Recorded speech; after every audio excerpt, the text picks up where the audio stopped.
No existe duda alguna de que Jesús es la piedra angular, pero para muchos esta misma piedra se convierte en tropiezo.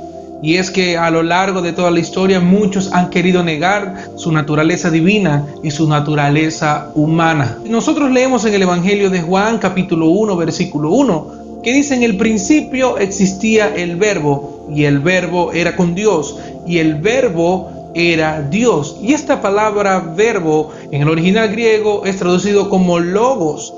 Pero para entender esto tenemos que irnos al contexto de cuando Juan está escribiendo esto. Y es que había un movimiento filosófico llamado estoicos. Y ellos postulaban de que el universo y el mundo fue creado por un Dios, pero que este Dios era impersonal, que este Dios era no conocido, que este Dios no era cercano.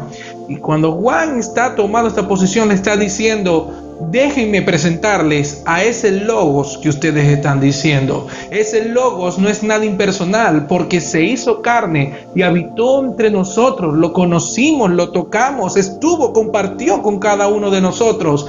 Déjenme decirle que ese logos que ustedes llaman impersonal habitó con cada uno de nosotros y es real y es 100% hombre, 100% Dios. Muchas posiciones hasta han querido decir que Jesús fue creado. Muchos dicen que Jesús fue como un fantasma que anduvo por allí. Otros dicen, bueno, no es Dios, sino que fue un simple hombre que anduvo en la tierra.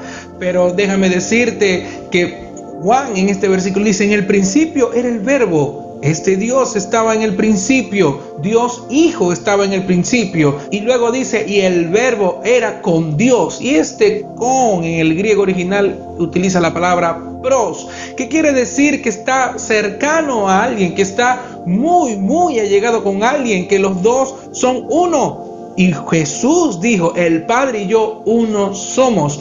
Pero para alguien estar con otra persona, obviamente no está solo. Así que aquí nos está dejando claro que son dos personas: Dios Padre, Dios Hijo. Y desde antes de la existencia del mundo, ya Él estaba con el Padre. Y luego dice: y el verbo era Dios. Este verbo encarnado, este logos que ustedes llaman, es Dios. Y es importante que tú y yo conozcamos a ese Dios el cual adoramos, a ese Dios que amamos y que le entregamos nuestra vida, al Cristo glorificado, a ese Cristo que se entregó por ti y por mí. Es necesario que tú y yo lo conozcamos a fondo para poder dar razón de nuestra fe a todo aquel que lo demande.